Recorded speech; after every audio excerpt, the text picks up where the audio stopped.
Papa,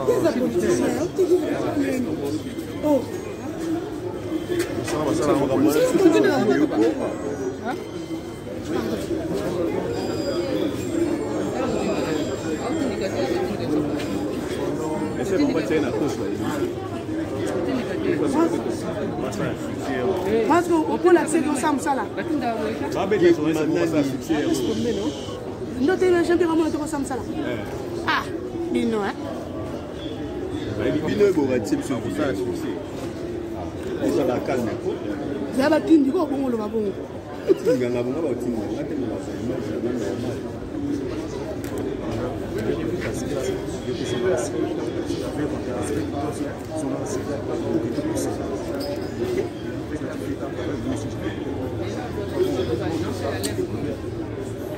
L'intimidation à Kala, c'est quoi dans le chute là? D'accord là. Au distance on a ça, il est évité. Ah. Bon, ça c'est bon. Quand vous pensez à un endroit où ça quand c'est pas complimenté. À Igne Togola, les enfants de la société Simco. Il passait pour 3 personnes, et ben le jeu est tout. Monsieur Kissou Yéloué, coordinateur du marketing corporate. Donc félicitations d'abord. Alors je suis venu parler de la société Cleanplast que je représente ici en tant que directeur gérant. C'est la première société industrielle de recyclage et de transformation de déchets plastiques. Donc je vais essayer de faire bref. En réalité j'avais prévu un petit exposé un peu plus long. Mais juste pour présenter la société, nous sommes actifs sur quatre aspects différents. Le premier aspect c'est la sensibilisation. La sensibilisation bien sûr qui est super importante pour comprendre pourquoi est-ce qu'on devrait jeter nos plastiques au bon endroit et pourquoi est-ce qu'on devrait les recycler. Le deuxième aspect, c'est le traitement des déchets. Notre traitement donc, se base sur la matière pré-générée qui sert à l'industrie du plastique. Nous récupérons les plastiques et nous les transformons en matière première que nous remettons sur les industries qui permet justement de ne plus importer de la matière première de l'extérieur. Le troisième point, c'est la collecte. La collecte où nous activons justement sur différentes manières de collecte. Nous avons des points de collecte qui sont situés dans les points sensibles à forte densité de population dans la ville de Kinshasa. Nous avons également des partenariats avec des entreprises qu'on a considérés comme pollueurs, producteurs de plastique, chez qui nous récupérons et avec qui nous avons des contrats pour pouvoir récupérer plus rapidement les plastiques qu'ils produisent. La troisième façon de collecter les plastiques, c'est à travers un réseau que nous avons établi, un large réseau qui aujourd'hui comprend plus de 2000 personnes qui nous vendent du plastique et qu'on rémunère un certain nombre de francs au kilo. En moyenne, on compte 250 francs le kilo de plastique recyclé et acheté. Et le quatrième mode de collecte, c'est on essaye de travailler en responsabilité sociétale des entreprises. Donc nous proposons des services aux entreprises pour qu'on puisse aller capter plus rapidement les déchets qui sont dans leur lieu. Le quatrième aspect donc, de l'entreprise Cleanplast, c'est l'économie circulaire. Puisque nous valorisons et nous transformons les déchets plastiques, on essaye de pouvoir diminuer le coût de la matière première importée et la proposer ici localement grâce à notre industrie qui est située ici à Kingabo. Donc pour conclure, je termine sur une petite phrase que j'ai lue un jour, c'est que les musées, ça tombe bien, on est au musée, les musées protègent notre passé et le recyclage protège notre avenir. Merci. Merci, je rappelle qu'il s'appelle Alexander Bamanissa, il est le directeur gérant de la société. Forum très enrichissant auquel plusieurs entreprises locales de Kinshasa participent, comme locales, comme internationales. Je pense que c'est important de se réunir, que ce soit entre nous, avec les acteurs politiques, pour pouvoir échanger, pour partager nos idées. L'échange commence et après le développement suit. Quel a été votre rapport pendant votre présence ici à l'expo? Alors, je représente une agence d'architecture. Je présentais mes projets et surtout la vision de mon agence.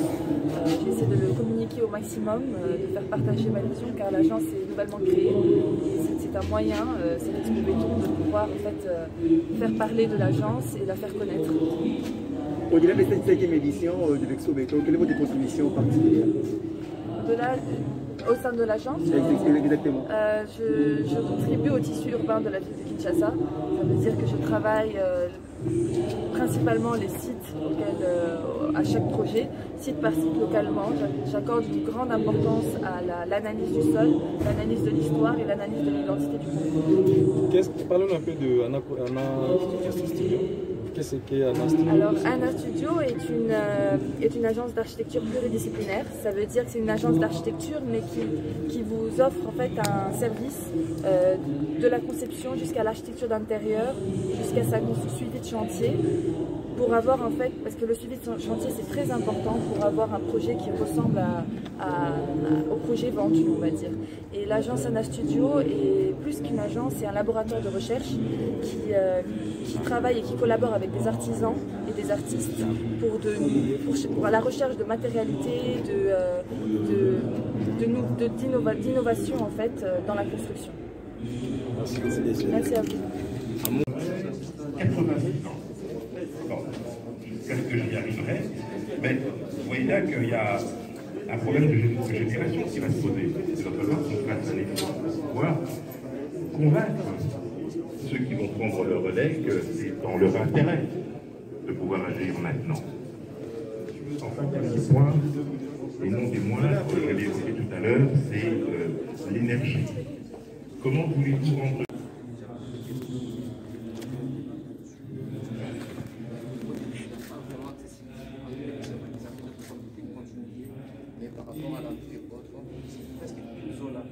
dans l'idée qu'on avait dit que ça soit sur cette spots carrément, mais en réalité c'est une zone à bas, rien à voir avec cette zone.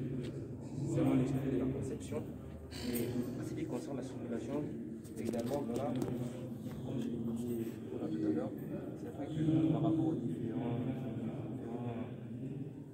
marques qui consomment, par rapport à la circulation également, vu l'échelle comme je l'ai dit, c'est vrai qu'il y a aussi des incohérences. C'est un peu ici, nous aussi on va revenir également. On va passer la parole à Mme Géré. Alors, je vais d'abord à normalement travail. Après, j'ai plusieurs remarques qui ont déjà été énumérées. J'ai besoin de ça. Je vais d'abord, avant de poser une question. Toute cette partie qui est virtuelle que vous avez aménagée, est-elle existante ou a-t-elle été ajoutée? Parce que cette partie que je trouve ici, fait partie de votre projet, vous l'avez dessinée ou elle existe, le sol est déjà existant? C'est existant, oui, elle a été remblée au fleuve ou bien elle est existante? Non, elle est existante. Elle est existante. Le dessin est déjà... Oui, le sol est déjà existant. Et il exploité. Là. Existant mais non exploité. Exploité jusqu'à... Une partie qui est exploitée. Donc elle n'est pas pleine, il y a quand même des différences de niveau par rapport à... Elle suit la plaine. Voilà, il y a des différences de niveau. Parce que ça change beaucoup de choses. Oui. Le fait que le terrain soit pas ou le fait que le terrain soit en Oui, topographie. il y a une Parce différence que de niveau. peut-être que ce bâtiment serait Oui, il y a plein de... Voilà. Ça reviendrait peut-être en coupe si on avait plus d'éléments. Si on avait plus d'éléments. Voilà. Oui, c'est que je disais, bon voilà, parce que par rapport à l'échelle de ce voyez un peu, pendant qu'il y a quand même des différences de niveau. Oui, mais ça a arrêté exactement là où votre projet commence. C'est vraiment là où ça aurait été intéressant de voir. Parce que ça change vraiment tout le langage. Je pense que la tour de contrôle n'a vraiment pas sa place ici, même si la topographie est sécurisée. Mais peut-être que ça prendrait plus en sens. Ceci aussi. Parce que quand je vois ça, ça me fait penser un peu à la topographie, à un mouvement, il y a un rythme qui se crée en fait autour de la côte et qui suit bien en fait ce dessin-là. Après, je pense que pour par rapport à ce qui est dit, par rapport à la charge, vraiment sur cette zone, pourquoi la matérialité est très importante, beaucoup travailler sur la matérialité, sur quel genre de structure utiliser. Et peut-être que le logement prendrait peut-être plus son sens, peut-être pas organisé de cette manière. Je pense que c'est beaucoup dirigé vers ce pôle symbolique. Donc c'est pour ça que je pense qu'on part un peu dans tous les sens, parce qu'il y a un rythme que j'apprécie ici. Mais il y a un autre rythme ici. Et les deux, on dirait plusieurs projets dans un même. Je pense qu'il faut vraiment bien travailler les directions dans chaque projet, les directions, le processus de conception, ça veut dire. Là, je peux comprendre le processus parce qu'on voit cette ligne qui se dessine, on voit également les différences de hauteur, on a ici, on descend, la tour de contrôle vient absolument. Lancement, parmi 500 d'entre vous ont été déjà au lancement, donc il est important que vous commenciez à utiliser cette application. Alors si vous n'avez pas de data, PPC peut s'engager à vous donner un package data pour un mois et si vous utilisez bien, on renouvellera le package data le mois d'après jusqu'au 3e mois. Si vous n'avez pas d'utiliser comme WhatsApp, comme Facebook, au bout d'un moment, vous deviendrez tous des professionnels de cette application. Mais en tout cas, ça va faciliter parce que les temps de paiement sont très rapides. Hier, on a fait un test avec un des grands patrons d'Afrique du Sud, de PPC, et on a vu que c'était très très rapide. Donc, et c'est cette rapidité-là qu'on veut mettre en place. Derrière, il y a toute une organisation qui est là pour répondre à vos services, à vos besoins. Et puis, vous aurez les derniers prix mis à jour, vous aurez les dernières remises mises à jour. Au lieu que ça passe de téléphone en téléphone, vous allez être en retard. Là, on va juste ajuster directement. Vous allez recevoir une notification. Voilà le dernier prix, les derniers produits, les derniers rabais. Et donc, vous aurez tout. Donc, cette application vous permet aussi de porter toutes les problématiques sur la qualité, sur les délais de livraison, sur le service. Si un agent n'a pas été bon, n'hésitez pas. Ils sont bons, mais ils peuvent des fois ne pas être bons. Mais il ne faut pas hésiter à le dire poliment. On n'est pas là pour punir, on est là pour améliorer le service. Le service, pour moi, c'est quelque chose de très très important et c'est important que PPC se différencie de ce côté-là vis-à-vis de la computation. Nous avons le meilleur ciment, vrai ou pas? Le meilleur ciment, et on veut avoir le meilleur service. Donc, Yamakasi. Donc on veut avoir le meilleur service et la meilleure application mobile. Donc on compte sur vous et on vous remercie d'être là, d'avoir été présent cette semaine sur Expo Béton, de porter haut les couleurs de PPC à travers tout le Congo, à Kinshasa et dans les autres régions du pays. Et c'est grâce à vous qu'on existe et on sera fiers de vous servir tous les jours encore un peu plus et de construire ce beau pays. Vous voyez, ça a été construit par PPC et on a encore d'autres beaux projets. Merci encore de votre présence et puis je suis prêt à prendre quelques questions si vous en avez. Merci beaucoup. Est-ce qu'il y a la sécurité concernant votre nouvelle application Digiciment? Est-ce qu'il y a la sécurité? Il y a la sécurité en termes de paiement. Oui, les paiements sont sécurisés parce que c'est une plateforme qui est validée par les transactions monétiques. Donc comme M-Pesa, comme Orange, comme Airtel Money, comme Equity. Donc nous avons toutes les mesures de sécurité. D'ailleurs, on passe par les banques. Quand vous payez, ça va dans une banque et la banque vous transfère directement là. Et la capacité de production, PPC produit en termes de production 1,2 million de tonnes de ciment aujourd'hui sur le territoire national.